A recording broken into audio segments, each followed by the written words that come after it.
Crop jackets are still hot in 2025.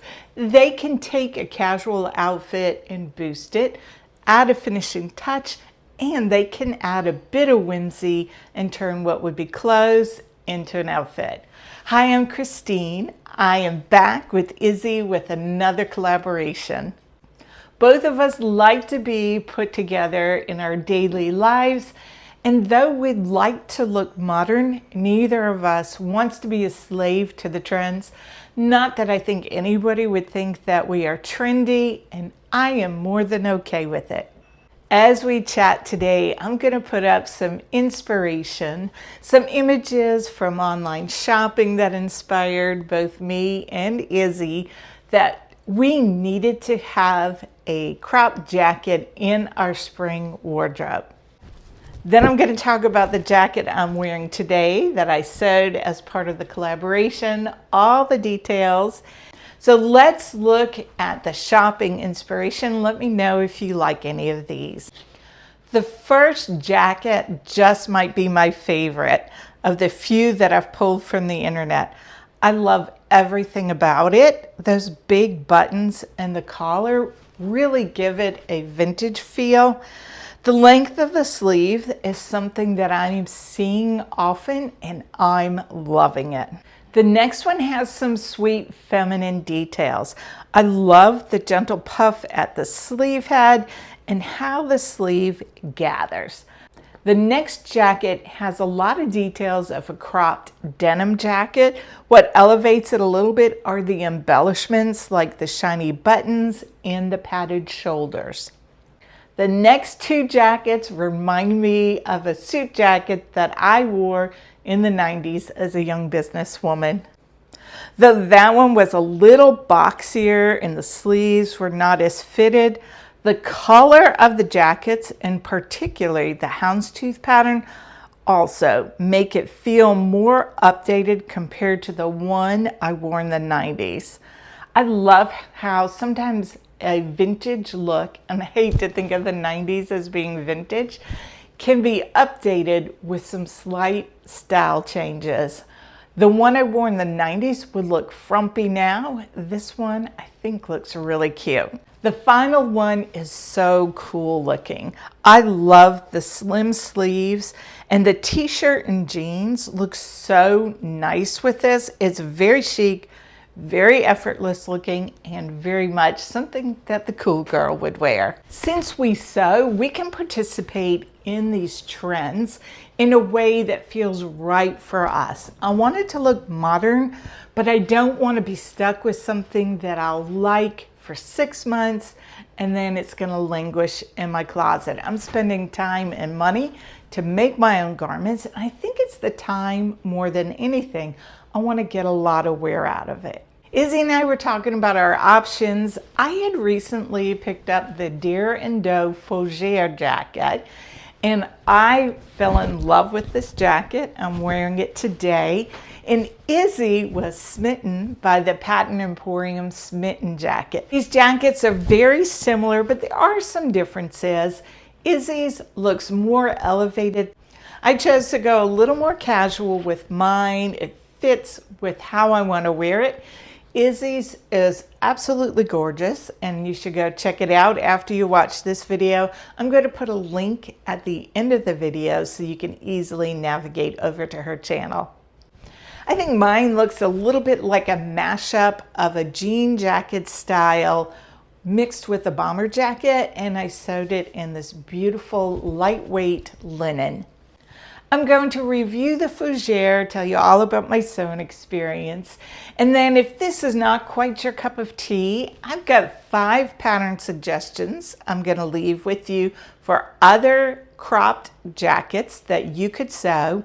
Izzy has also found some other patterns, so between the two of us, I think we have about 10 options for you to peruse.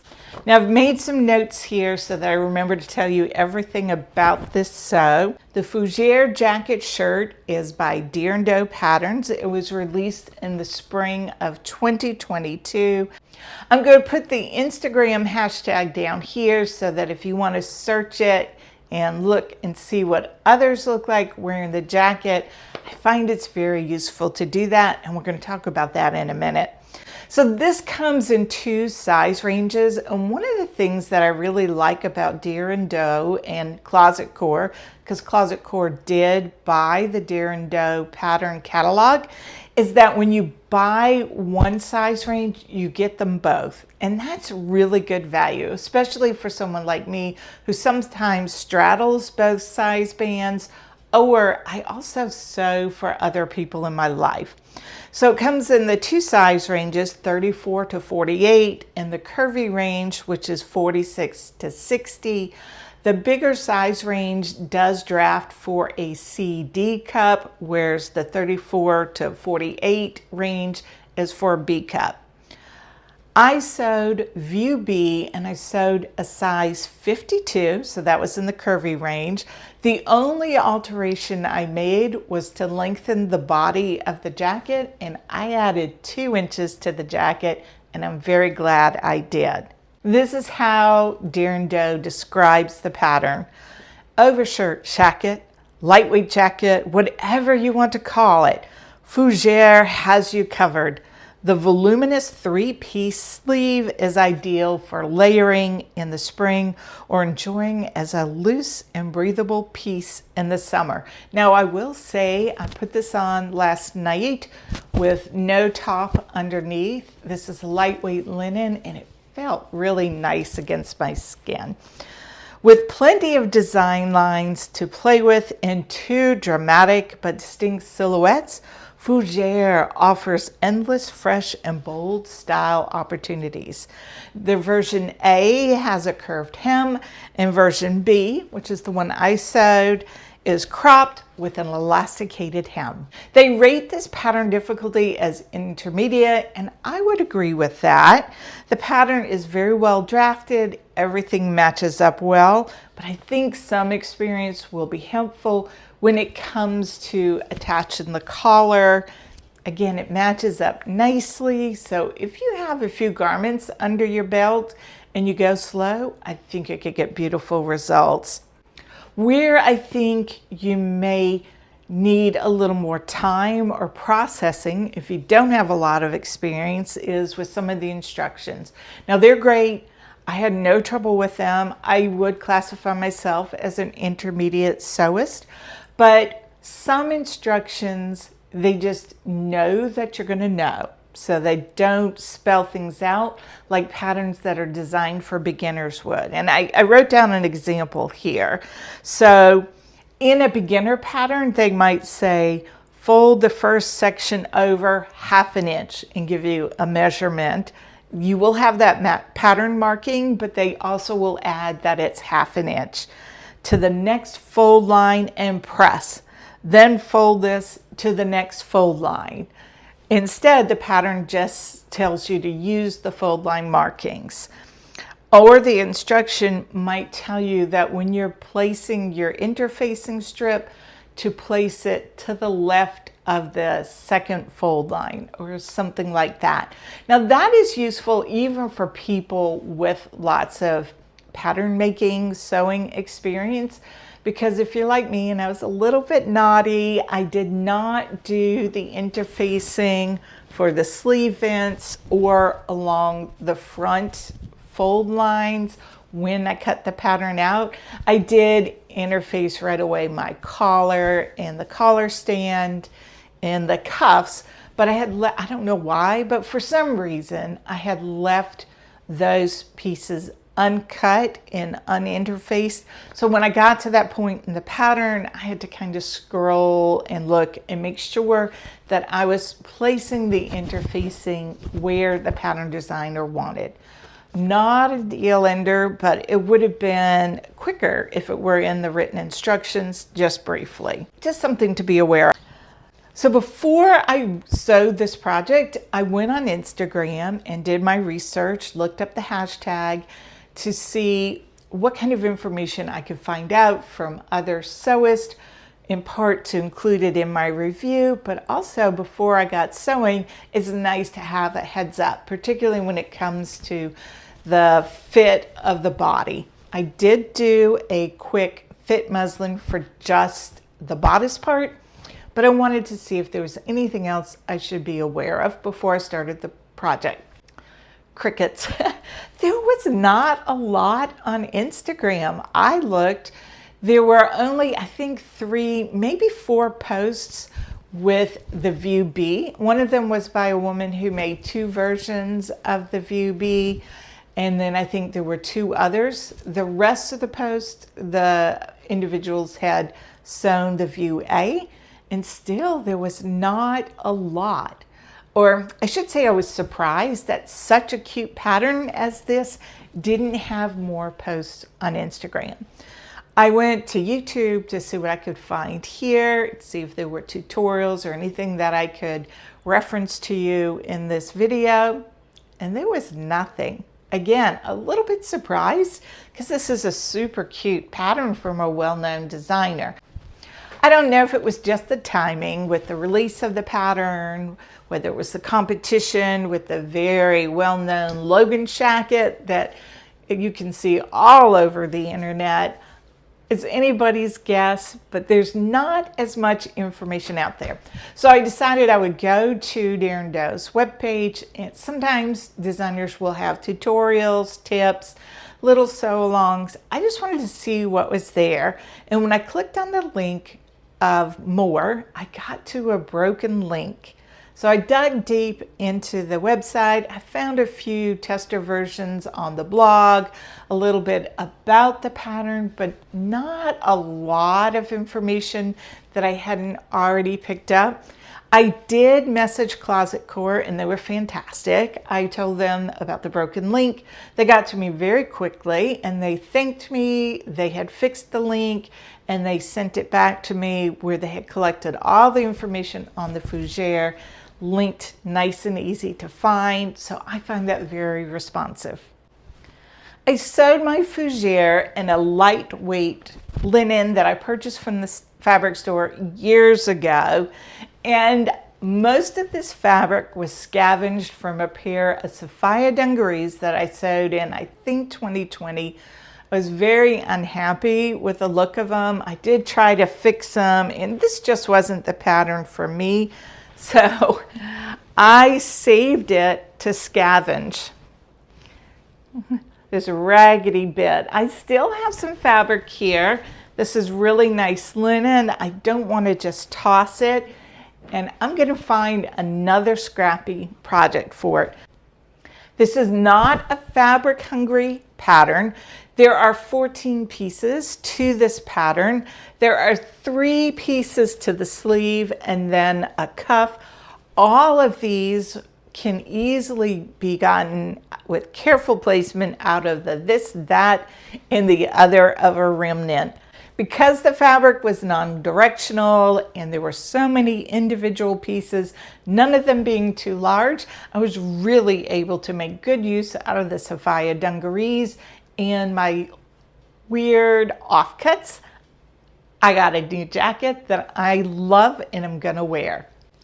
This was not a quick sew, in part because I was scavenging fabric from another make, trying to make sure everything was on grain, trying to use my fabric the best I could. Plus, there were 14 pieces, several of them needed interfacing, and it just took a little bit of time. There's top stitching, and I think that's one of the things I like about sewing a jacket. I do enjoy top stitching.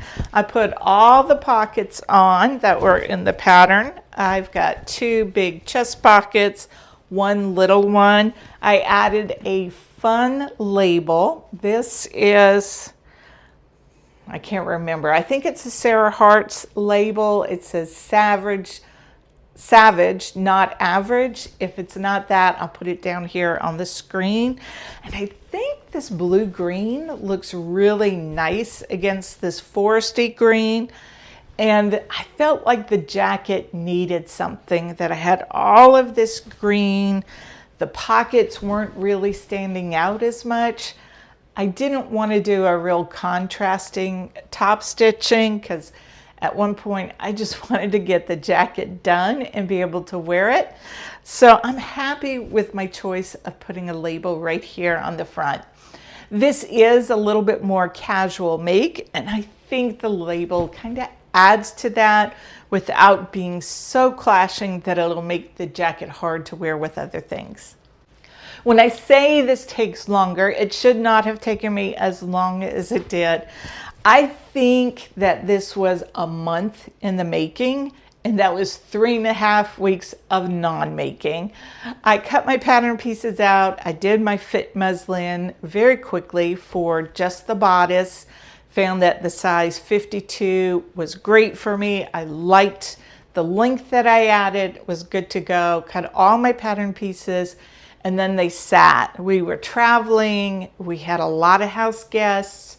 And then my father fell. I talked about that in a previous video. So I was spending a lot of time at my parents' house. So this took forever to make, but it took forever of not making. I got a little anxious over it, not because of a deadline, not because I thought it was hard. The pattern is very nicely drafted. It goes together well. But it was sitting in my sewing room in a pile on top of a sewing cabinet, and that just was making me anxious. And it was underlying, and I didn't realize it was having that effect on me. I was sending Izzy updates saying, you know, I'm not enjoying this. I don't know why it is. And what it was I had a lot of stuff going on, and I wasn't enjoying looking at something that wasn't being made. I finally had some time that freed up, and I knocked this out. And even then, I had a little bit of angst because it had been sitting there building anticipation. And I sewed it a little bit out of order. I did the sleeves first, I think, so that I could put them up against my fit muslin before I went whole hog and finished the rest of the jacket. And I thought, oh, I don't know about this. Maybe I should have sewn the sleeves before I did cut out the rest of my fabric. And I was doubting myself. And I had taken the time to measure my arms and the pattern pieces. And I just pushed on because I had to get this done. And it wasn't until I attached the snaps last night that I just breathed a sigh of relief. The sleeves, before I attached the snap, looked like they were going to be long, like awkwardly long, and that the billow would be in the wrong place. And I didn't want to be disappointed at the end of a month of not making this jacket. But it came together beautifully, and there was a whole lot of angst for nothing because I really like this jacket. I think it works great for me. So this morning I tried it on with several outfits, and I've come to the conclusion that I like it better with the dresses than I do with pants or jeans. And I think a lot of it is based on where the end of the jacket ends, that I feel much better when I'm in a one-piece dress and I have the end of the jacket hits at my natural waist, and I just like the way of how it looks. When I've worn it with pants, even my high-waisted Thea trousers and my high-waisted jeans, it just doesn't seem right to me. It looks okay, but I think I will get a lot more wear out of this as a topper over a dress. And since I wear a dress probably 85 to 90% of the time, that's okay. It's not going to limit my wearing this jacket. There are a couple things that I would do different if I could go back in time or if I were to make another one. One of them is the fabric choice. Now, I love that this is a scrappy project, and I might tell you a year from now that this was the perfect choice because of the linen, and I live in a very hot climate. It's more of a weight that would be a shirt or a short dress, and I chose to put on these, what are they called? Utility buttons, utility snaps. They are super secure, and I don't think I'm going to snap them up, because when I snap them up and go to take them apart, I'm afraid I'm going to rip them out of the fabric. So I should have either used a very heavy interfacing on this band, or more likely I should have just put on buttonholes and buttons. And I didn't use the snaps to avoid putting in the buttons. I love the look. I love these utility spring snaps. That's what they're called. I like how this color looks against the green. I like them. I use them often, but it was not the right choice for this weight of fabric, and it was too late once I installed them. I couldn't go back. The other change I would make is the elastic casing, and I'm not sure on that. I'm going to wear this for a while before I decide. But when I tried this jacket on last night, before I installed the elastic, I really liked the hem length. With the elastic, it brings it up a little bit, and the way it sits on my back, and I'll make sure I put a little footage in here, I'm not crazy about that look. I don't think it looks terrible. It's not going to keep me from wearing it, but I think I preferred the way it looked before I put the elastic in. So I'll wear it for a while, make a decision. If I don't like it, it is easy peasy to unpick this. Well, I'll have to be careful of fraying, but I can unpick this and I can pull that elastic out. It's only secured down here. It's not like I've stitched all along the length of it. I can take it out if I want to. If you followed this channel for a while, you'll know I have a love for the Fougere jacket. So between these two jackets, I think the Fougere is the one I will reach for more, and that will mainly be because of the weight of the jacket. I sewed the Fougere in a canvas fabric. It's something that I can wear here in the Charleston, South Carolina area as a winter jacket, or really anytime I need a little bit of extra warmth going outside. So that will probably be the choice over this one, but who knows? I might be singing a different song next year. I definitely like to say Fougere more than I like to say Fougere. I've picked out some other sewing patterns that I think you might be interested in. So many cute options. If the Fougere is not your cup of tea, I've got some other suggestions for you. So the first one is the Fibre Mood Drew jacket. I think this is so cute, and it looks different depending on the fabric choice. The next one I have for you is the Jameela Jacket sewing pattern by Masin. This is cute, it looks cozy, and again, it's another one that I've seen in different fabrics having a different look to it. The assembly line crop jacket, if you have a tiny waist that you want to show off, this would be perfection. I think it would look great with the pencil skirt or equally with jeans. It just has that little something something about it. If you like to sew the Big Five, Vogue 1993, there are a couple of options there, and that looks like a great outfit finisher, something that could really put some polish on an outfit. And I have ended with a bit of whimsy. The Cashmerette Canton Moto Jacket is fun. You could sew this with different effects by changing your fabric. It could look edgy, it could look sophisticated, it could look whimsical. I think this would be really fun with a floaty skirt, something out of a chiffony fabric. I wouldn't want to sew the chiffony fabric, but I think it would look really cute together. There are a lot of sewing patterns out there for crop jackets. If any of the ones I've talked about don't fit your fancy, or if you have a favorite one that you like, please drop it in the comments section below to give all of us some more ideas of what we could sew to look very modern and current. If a crop jacket isn't for you, I'd love to know what you would sew as your finishing layering piece. Let us all know in the comment section below. Do go over and show Izzy some love. Her jacket is beautiful. When I saw the pictures she sent to me, I was smitten. I wanted to sew a smitten. I don't need another jacket right now, but I wanted another one after seeing hers.